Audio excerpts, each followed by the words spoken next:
औज़ुबिल्लाहिमिनश्शैतानिर्रजीम बिस्मिल्लाहिर्रहमानिर्रहीम। आज हमारा जो टॉपिक ऑफ डिस्कशन है वो अर्ज़ी दावे से रिलेटेड है कि उसकी तरतीब क्या होती है और उसके अंदर कौन कौन सी चीज़ें शामिल होती हैं। जिस तरह कि हम लीगल ड्राफ्टिंग एंड प्लीडिंग के बारे में पढ़ते हैं तो हमें इस चीज़ का नॉलेज है कि इसके जो अहम ऑर्डर्स हैं वो कौन कौन से हैं। रूल 6 है, 7 है, 8 है। रूल 6 में हम पढ़ते हैं जनरली प्लीडिंग, 7 में पढ़ते हैं हम प्लेंट यानी कि अर्जी दावे से रिलेटेड, और रिटन स्टेटमेंट में हम पढ़ते हैं जवाब दावा से रिलेटेड। अब यहाँ पर जो मैंने कुछ चीज़ें ऐड की हैं या सामने लेकर आई हूँ वो ये हैं कि आप एक दफ़ा सुन के अगर आप ये ऑर्डर सारे ना भी पढ़ें, क्योंकि हर ऑर्डर एक स्पेसिफिक चीज़ को डील कर रहा है, तो बाज़ दफ़ा इतना टाइम नहीं होता या हम इतनी इंटेंशन से उस चीज़ को देखना नहीं चाह रहे होते और हम सोचते हैं कि कुछ चीज़ें हमारे सामने आ जाएं ताकि हमें आइडिया हो जाए कि हमने लीगल ड्राफ्टिंग करनी कैसे। तो वो चीज़ मैं आपके सामने लेकर आई हूँ कि इस लेक्चर के अंदर आपको आइडिया हो जाएगा कि हम जब प्लेंट ऐड करते हैं उसमें कौन कौन सी चीज़ें शामिल करते हैं और उसका जो रिटन स्टेटमेंट है उसमें कौन कौन सी चीज़ें शामिल की जाती हैं और किन चीज़ों को मद्देनज़र रखते ये दोनों चीज़ें बनाई जाती हैं। उर्दू जो है सिलेक्ट करने का मेरा मोटिव ये था कि मोस्टली हमारे जो बार हैं उनके अंदर जो प्लीडिंग होती है डिस्ट्रिक्ट लेवल के ऊपर वो उर्दू के अंदर ही होती है। तो जब एक एलएलबी का स्टूडेंट जो है वो इंग्लिश में सारी एलएलबी का कोर्स पढ़ के उर्दू में आता है, उर्दू के अंदर आके जो है वो ड्राफ्टिंग और प्लीडिंग सीखता है, तो उसके अंदर काफ़ी उसे डिफ़िकल्टी होती है।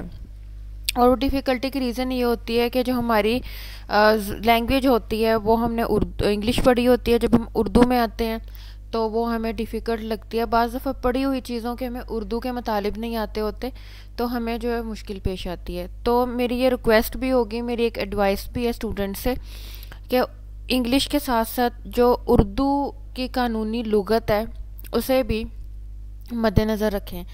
आपने मोस्टली मेरे लेक्चर्स सुने होंगे, उसके अंदर मैं ये कोशिश करती हूँ कि जब हम इंग्लिश की चीज़ें पढ़ रहे होते हैं, लॉ पढ़ रहे होते हैं, तो उसके जो उर्दू अल्फाज होते हैं वो मैं कोशिश करती हूँ कि साथ साथ बता दूँ, ताकि कभी भी आपको जब पढ़ने पड़े तो आपको जो है मुश्किल पेश ना आए। तो इस लेक्चर के अंदर वो तमाम चीज़ें शामिल ऑटोमेटिकली मैंने की हुई हैं और अल्टीमेट चीज़ें हैं कि जिसको एक बार आप पढ़ लेंगे तो आपको आइडिया हो जाएगा भाई हमारे अर्जी दावे के अंदर चीज़ें कौन कौन सी शामिल होनी चाहिए। तो चलें स्टार्ट करते हैं। इस टेक्स्ट को मेरे साथ रीड आउट कीजिएगा और इसकी सेंस समझने की कोशिश कीजिएगा। मजमुआ कवानीन ज़ाब्ता दीवानी 1908 एक अहम हैसियत का हामिल है और महज़ब दुनिया की बेहतरीन कानूनी कुतुब में से एक है। अदालत हाय दीवानी का जुमला नज़्मो नस्क, अर्जी दावा की तदवीन व तहरीर, जवाब दावा की तरतीब, वज़ा व तनकीहात, शहादत फ़रीक़ैन की कलमबंदी और दीगर अहम अमूर जो कि अदालती कार्रवाई से मुतल्लक़ हैं इसी ज़ाब्ता के ताबे हैं।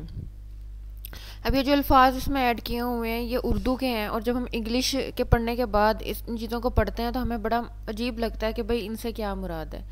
बाज़ दफ़ा तो तदवीन का मतलब ही नहीं पता होता, तनकीहात का मतलब नहीं पता होता। अब जो हम लॉ में बहुत दफ़ा पढ़ते हैं fact in issue, relevant fact और लॉ के इश्यूज़ और फैक्ट के इश्यूज़, तो वज़ा और तनकीहात उसी का एक लफ्ज़ है।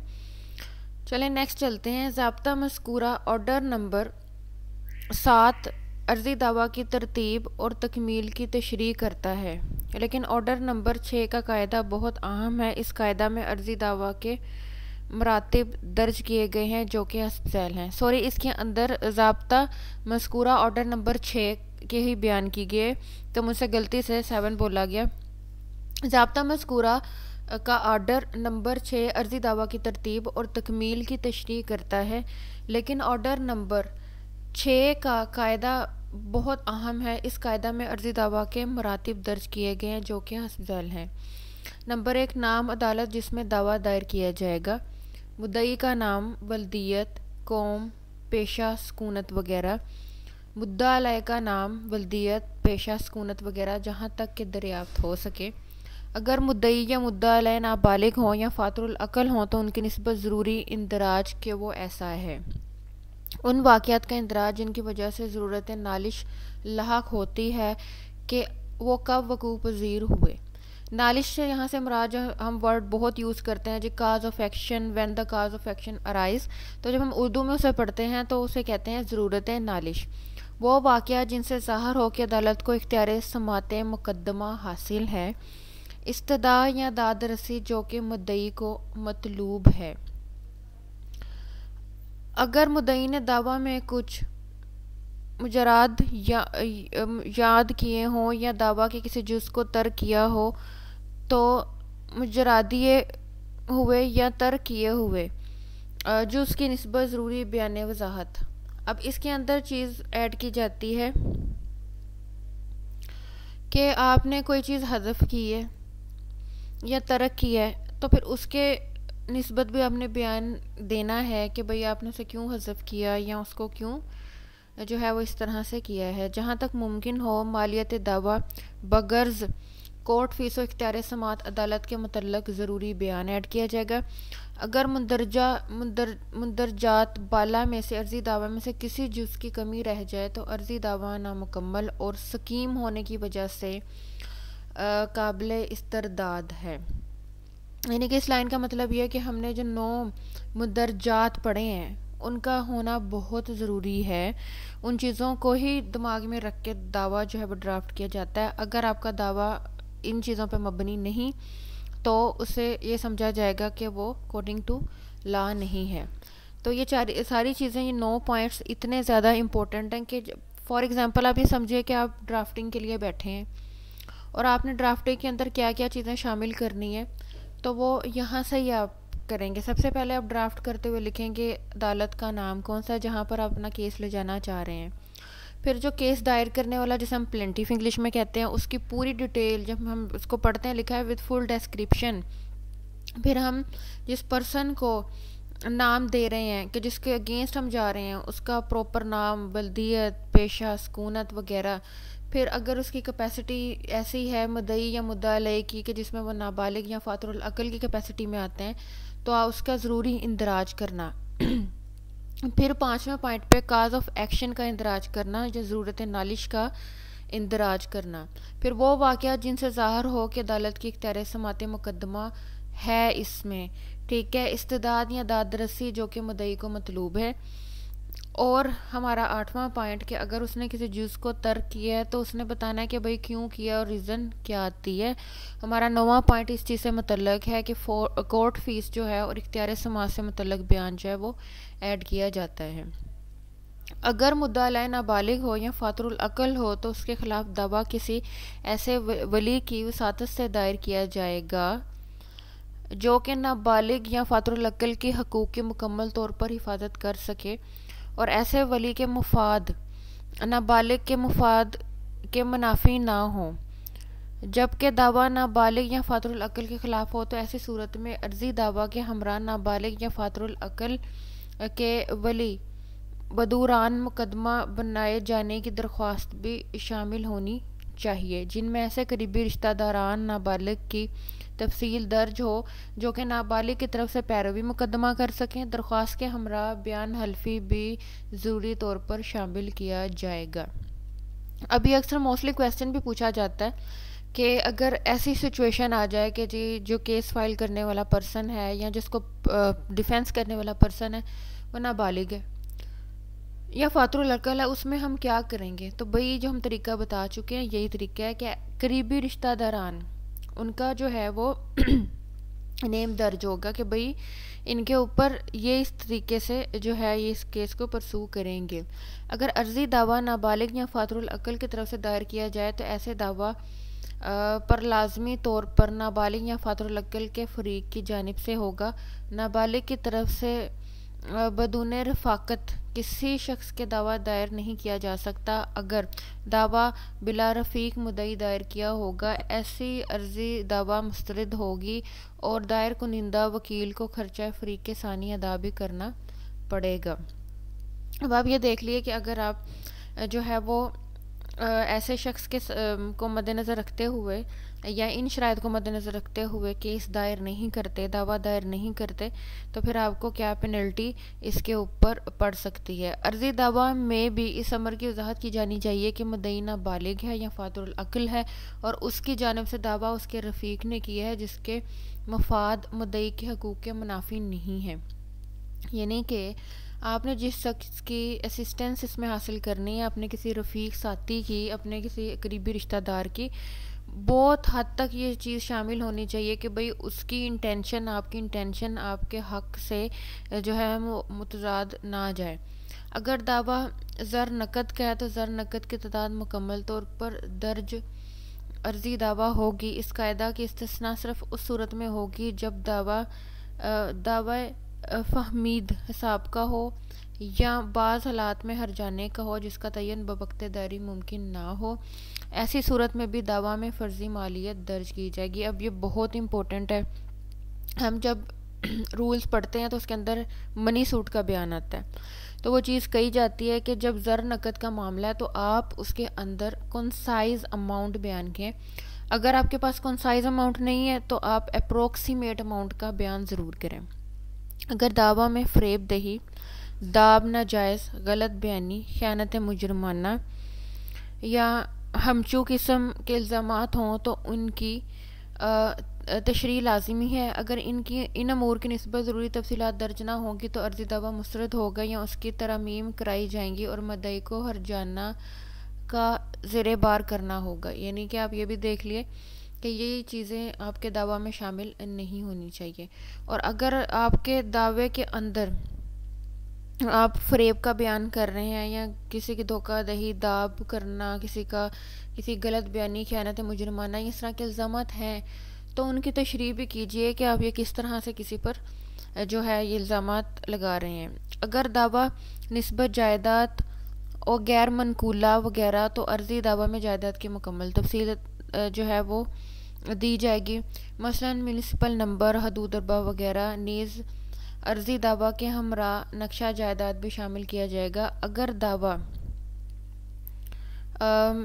ज़राई राज़ी की निस्बत है तो इस सूरत में खाता, खैतूनी और खसरा नंबरात, माह, साल, जमा बंदी ज़रूरी तौर पर दर्ज करनी चाहिए और अर्जी दावा के हमरा फ़र जमा बंदी की अराज़ी मुतदव्विया भी शामिल की जाएगी। अर्जी दावा में सिर्फ वाक़यात दर्ज होंगे और सिर्फ ज़रूरी वाक़यात मुकदमा जिन पर दावे का इन्हसार है।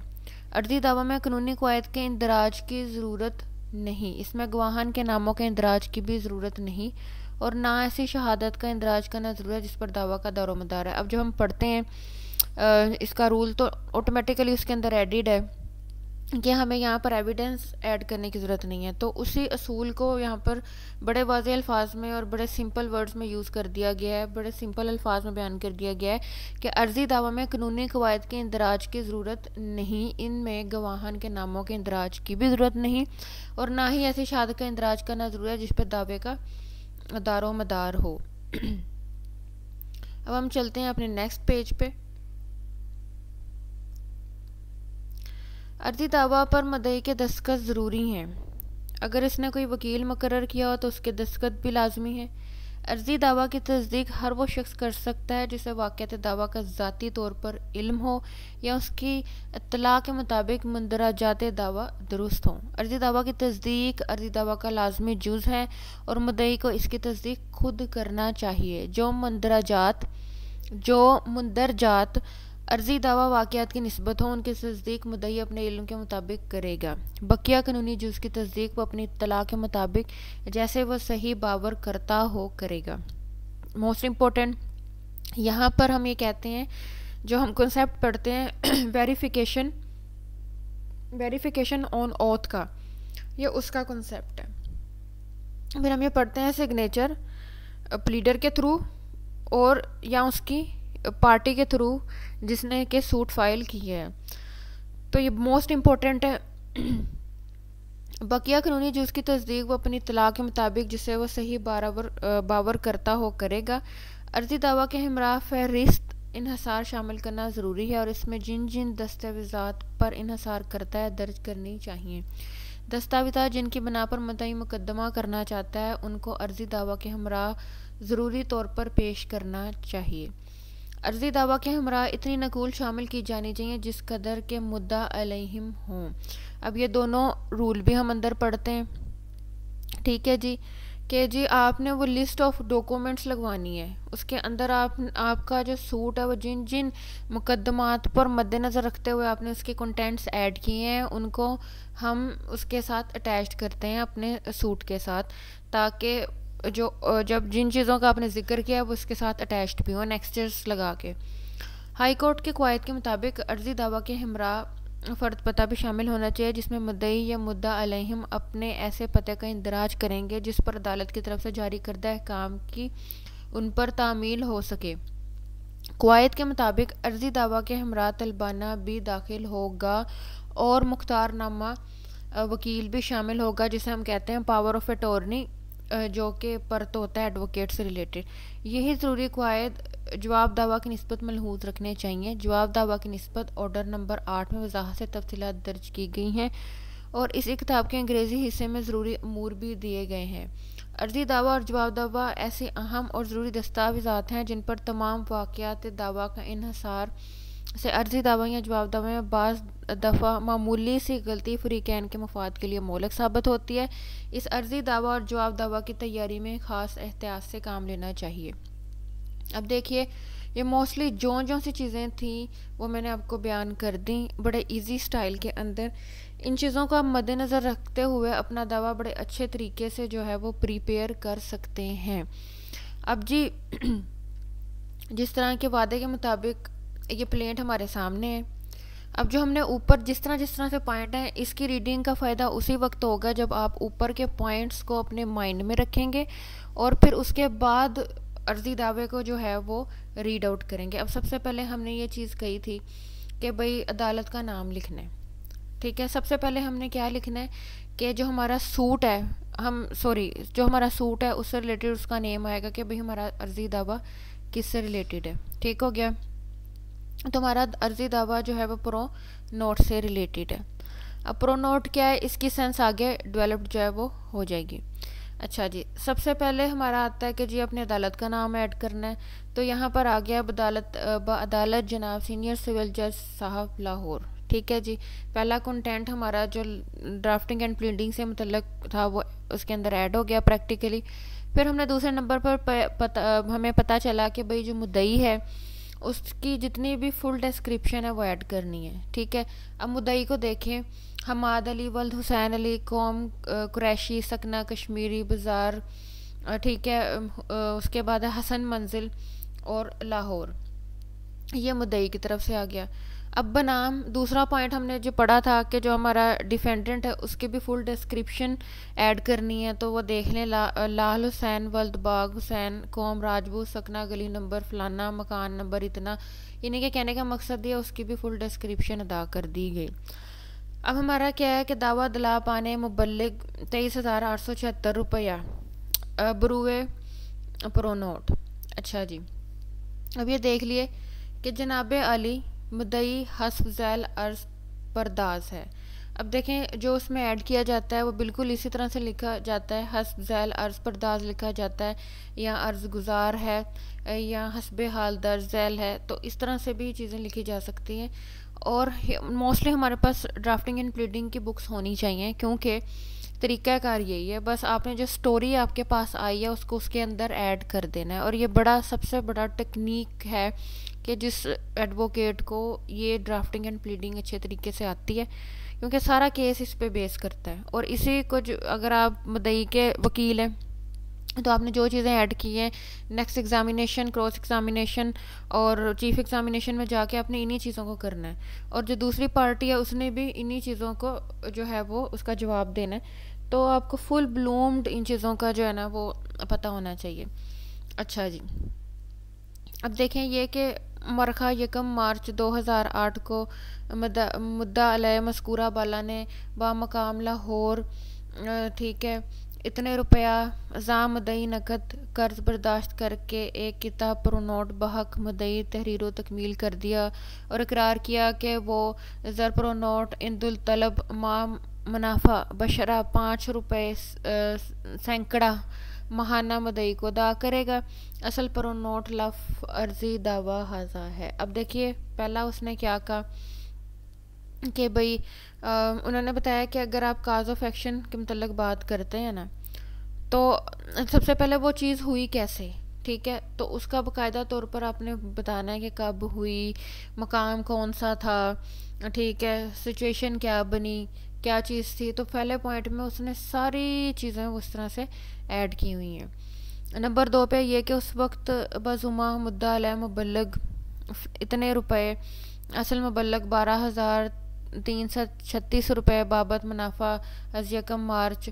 अब देखें इसके अंदर भी उसने ये चीज़ बताई कि यहाँ से यहाँ तक, ठीक है, इतना रुपया वाजिबुल अदा था, यानी कि वो अब जो मुद्दा लाया उसके ऊपर उसकी सिचुएशन बना रहा है कि इस तरह से उसके ऊपर ड्यूटी जो है ना वो आयद होती है।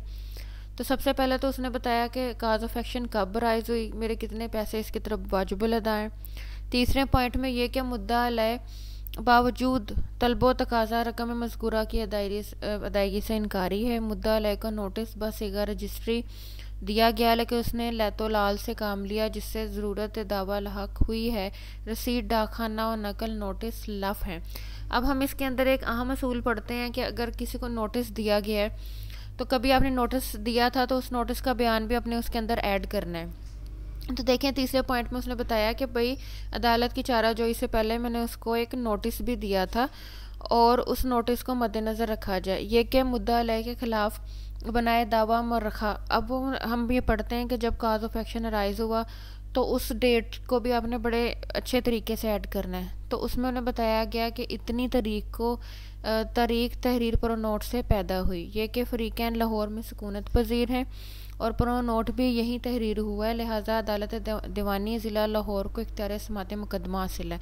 अब जब हम ऊपर चीज़ें पढ़ के आए हैं उसमें लिखा हुआ है कि भाई अब आपने जो है वो ऐड करना है कि इस अदालत का जुरिस्डिक्शन बनता है, तो वो सिचुएशन ऐड करनी है। तो देखें हमारा जो 5th पॉइंट है वो इख्तियार समात मुकदमा के बारे में हमें बता रहा है कि भाई इस लिहाज से मैं क्योंकि लाहौर में रहता हूँ, ठीक है, और पर नोट भी यहाँ पे तहरीर हुआ था, ठीक है, इसी लिहाज से मैं इस अदालत के पास आया हूँ। तो ये पॉइंट भी हमारे जो ऊपर पड़े हुए मज़कूरा बाला जो हमारे पॉइंट्स थे उसमें से एक आ गया। फिर हमने ऊपर पढ़ा जी हमने मालियत ऐड करनी है।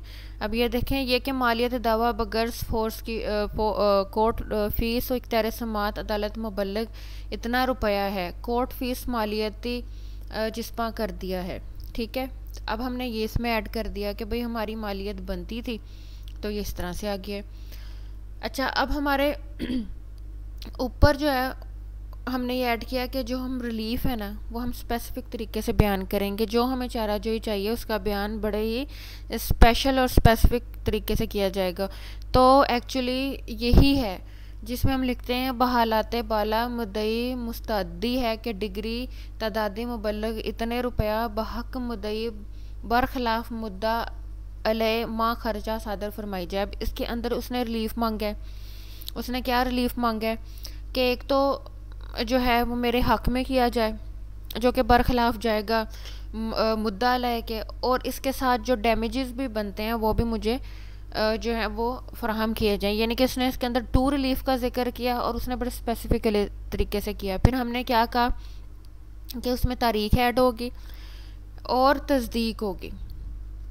अब तस्दीक 2 तरह से होती है, एक नॉलेज के लिहाज से, एक बिलीफ के लिहाज से, ठीक है। तो तस्दीक में क्या लिखना है, हल्फन तस्दीक किया जाता है कि मुरातिब बाला अर्जी दावा 1 ta 3 मेरे इल्म में से, ठीक है, और 4 से 6 मेरे यकीन से सही और दुरुस्त हैं, ठीक हो गया जी। तो ये इस तरह से ही तस्दीक लिखी जाती है, ठीक है।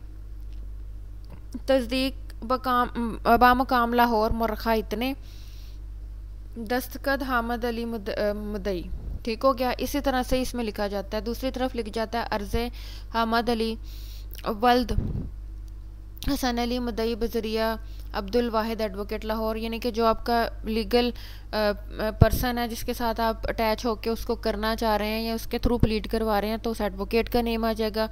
ठीक है। दस्तखत हामिद अली मुद्दई इस साइड पे आने हैं, दस्तखत अब्दुल वाहिद एडवोकेट मोरखा इतने इतने।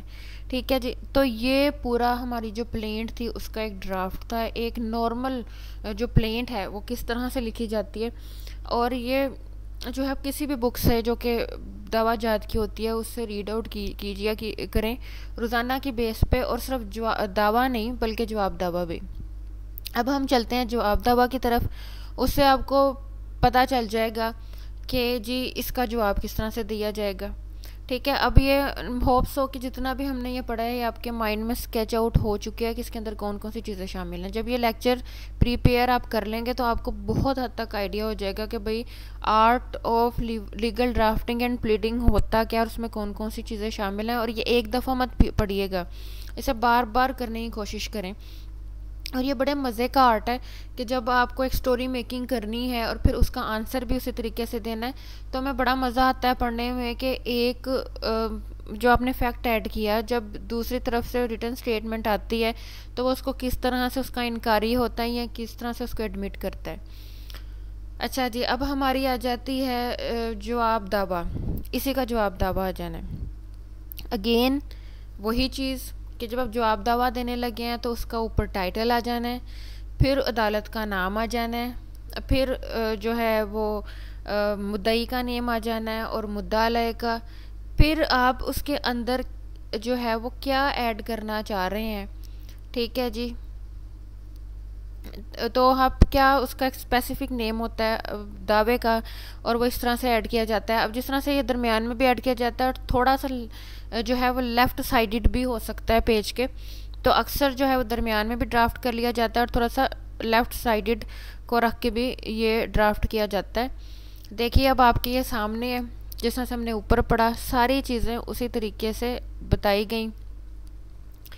हाँ जी। अब हमारा जो है वो जनाब अली मुद्दा अलय हस्ज़ल अर्ज़ परदाज है। इस तरह से हमने मुद्दई ऊपर लिखा, यहाँ पर मुद्दा अलय आ गया, चीज़ सारी वही दोबारा। अच्छा जी। अब उसने कहा है कि उज़रात इब्तदाई यानी कि ऐसे उज़र जिनको मैं इब्तदाई तौर पर तस्लीम नहीं करता, तो वो क्या क्या है। ये कि प्रोनोट बामुजब कानून मुद्दा अलय के रूबरू पेश नहीं किया गया, हालांकि ऐसा किया जाना ज़रूरी था, इसलिए दावा हाजा काबिल खराज है। अब जैसे ऊपर उसने बयान किया है नंबर 1 पे और उसने बड़ा मकाम वगैरह का ऐड किया है कि भाई लाहौर था, इस तरह से था, और मैंने प्रोनोट सामने रखा। तो सबसे पहले उज़रात इब्तदाई में मुद्दा अलय ने क्या किया कि भाई मेरे तो रूबरू पेश ही नहीं किया गया। ठीक है जी। उसका जवाब उसने ये दिया, यानी कि उसने क्या कहा कि पहले ही पॉइंट पे उसने ये चीज़ कही है कि भाई मेरे सामने तो पेश ही नहीं किया गया, इसलिए दावा हाजा काबिल खराज है कि जो आप दावा पेश कर रहे हैं ये काबिल खराज है। नंबर 2 ये कि मुद्दई साहूकार है कि उसके पास लाइसेंस साहूकारा नहीं है, लिहाजा वह दावा करने का मिजाज नहीं है। अब उसमें उसने उसका कोई और जो है वो अंदर ऐड कर दिया चीज़ कि जी उसके अंदर ये मसला है। ठीक है। तो इस वजह से तो इसके पास लाइसेंस ही नहीं है कि ये काम करे, तो जब इसके पास लाइसेंस नहीं है तो ये दावा करने का मिजाज कहाँ से हो गया। दूसरा पॉइंट उसने ये ऐड कर दिया। अच्छा। ये कि प्रोनोट मुनाते दावा पर 15 पैसा का टिकट चिस्पा है, लिहाजा दस्तावेज़ मज़कूरा काबिल इदखाल शहादत नहीं और उसकी बिना पर दावा काबिल पजीरा नहीं है और काबिल खराज है। अब उसने क्या बात कही है, उसने बताया कि जी इसके ऊपर जो आपने टिकट चिस्पा किया है ना, ये भाई अंडर वैल्यू है। ठीक है। इसके ये वो वैल्यू नहीं है जो कि इस डॉक्यूमेंट की बनती थी, तो इस लिहाज से इसे आप जो है वो दाखिल ही नहीं कर सकते कोर्ट में। अच्छा जी। अब उसने कहा कि ये कि फ़िक्रा नंबर इस हद तक दुरुस्त है कि प्रोनोट लिखा गया है। अब ये एडमिटेड फैक्ट्स हैं। ठीक है। उसमें उसने कहा कि फ़िक्रा नंबर 1 दुरुस्त है कि प्रोनोट लिखा गया मगर मुद्दा अलय को कोई ज़र बदल नहीं मिला। दरअसल वाक़यात ये हैं कि प्रोनोट मुतदव्विया धोखा और फ़रेब से मुद्दा अलैहा से तहरीर कराया गया। मौरखा 1 मार्च 2009 को बवक्त सुबह मुद्दई ने प्रोनोट तहरीर तकमील कराकर तस्फिया खुद कर लिया और मन मुद्दा अलय को ज़र बदल शाम को अदा करने का वादा किया। शाम को मुद्दई ने यह बहाना तराशा कि उसको बैंक से रुपया नहीं मिल सका। मुद्दा अलय को अगले रोज़ रुपया अदा कर दिया जाएगा। दूसरे रोज़ मुद्दई ने मुद्दा अलय को साफ जवाब दे दिया। प्रोनोट के हमरा रसीद अदायगी ज़र प्रोनोट भी शामिल थी जो कि मुद्दई ने दाखिल नहीं की। रसीद के गवाहान के रूबरू जुमला वाक़या ज़हूर पजीर हुआ। मन मुद्दा अलय के जुम्मा कतन कोई रकम वाजिबुल अदा नहीं। यानी कि आप ये समझ लें कि पीछे की स्टोरी को उसने एक नई स्टोरी से चेंज कर दिया। उसने उस हर चीज़ का इनकार किया, ठीक है। उसने जस्ट इस चीज़ को एडमिट किया कि प्रोनोट लिखा गया, बट उसने उस चीज़ का इनकार किस तरह से किया वो आपके सामने है कि उसने लिखा कि कोई मुद्दा अलय को कोई ज़र बदल नहीं मिला। इवन ये चीज़ उसने बताई है कि उसने तो मुझे उससे अगले दिन पैसे देने थे बट वो पैसे नहीं लाया, और इवन उसके साथ रसीद भी लगी हुई थी और वो इसने अदालत में पेश नहीं की। ये कि ज़मन नंबर 2 से कतन इनकार है, मुद्दा अलय के ज़ुम्मा कोई रकम वाजिबुल अदा नहीं है। ज़मन नंबर 3 से इनकार है। मन मुद्दा अलय को नोटिस मौसूल हुआ लेकिन उसका जवाब दे दिया गया जिसकी नकल लफ है। अब ज़मन नंबर 4 ये कि ज़मन हाजा से इनकार है, मुद्दा अलय को कोई बनाए दावा हासिल ही नहीं है। 5 इख्तियार समात पर एतराज़ नहीं है। नंबर 6 कानूनी है जो आपकी ज़रूरत नहीं। अब देखें जो नीचे कंटेंट्स हैं वो वाले कंटेंट्स हैं जो लॉ से रिलेटेड बयान आते हैं, यानी कि इख्तियार समात अदालत की बनती है नहीं बनती, ठीक है। तो वो सारी चीज़ें इस तरह की होती हैं कि जिसके ऊपर जो है वो किसी दूसरे को इतराज़ नहीं होता नॉर्मली। ना तो इख्तियार समात गलत हो सकता है क्योंकि जिसने इख्तियार समात के थ्रू वो अंदर ऐड करना है अपना दावा, तो उसने बाकायदा तौर पर देखना होता है कि उस अदालत का इख्तियार समात है कि नहीं। तो हम जब इसके रूल्स पढ़ते हैं, जब इसके ऑर्डर्स में चीज़ें पढ़ते हैं तो उसमें लिखा हुआ है कि जो जो प्लेंट के अंदर किसी शख्स ने ज़िम्नात ऐड किए हैं हमने स्पेसिफ़िकली उनका ज़िक्र करते हुए बताना है कि फ़लाँ ज़िमन से इनकार है, फ़लाँ ज़िमन जो है वो एडमिटेड है।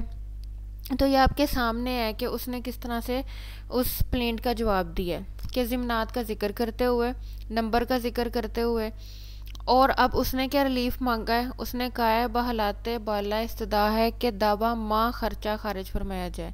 अब जो मुद्दा अलय है उसने भी सेम उसी तरह रिलीफ मांगे और स्पेसिफिकली रिलीफ को जो है उसके अंदर ऐड किया है। इसी तरीके से फिर दोबारा वही सारा कि तस्दीक अल्फन तस्दीक किया जाता है कि मरातब बाला 1 मेरे इल्म से व दीगर मरातब जिसमें 4 से 6 तक के उज़रात इब्तदाई मेरे यकीन से सही और दुरुस्त है। यानी कि एक होता है एज ए नॉलेज, दूसरा होता है एज अ बिलीफ। तो ये दोनों कैटेगरीज़ को मद्देनज़र रखते हुए तस्दीक की जाती है। फिर इसी तरह से तस्दीक बामुकाम लाहौर इस तरह से, और दूसरी तरफ अर्ज़े और उसका नाम आ जाएगा मुद्दा अलय का, और उसका जो वकील होगा उसका नाम आ जाएगा, मुद्दा अलय के सिग्नेचर हो जाएंगे और फिर वकील के सिग्नेचर हो जाएंगे। तो इसके अंदर जो सबसे ज़्यादा टेक्निक ऐड की जाती है वो जो प्लेंट आने के बाद जवाब दावा में उसका जवाब देना होता है, तो वो चीज़ ज़्यादा ज़रूरी है। बाकी दोनों प्लेंट और रिटन स्टेटमेंट का जो ड्राफ्ट है वो तकरीबन एक जैसा है। उसकी स्टार्टिंग कैसे होगी, उसका एंडिंग कैसे होगा, तो वो सारी एक जैसी चीज़ें हैं। तो होपफुली कि ये आपको लेक्चर बड़ा बेनिफिशियल होगा कि एक प्रैक्टिकली तौर पर भी उस चीज़ को बयान कर दिया जाए और इन वेरी सिंपल लैंग्वेज कि ताकि आपको आइडिया हो जाए कि इसके अंदर कौन कौन सी चीज़ें जो हैं वो शामिल हो सकती हैं। अस्सलाम वालेकुम वरहमतुल्लाहि वबरकातुहू।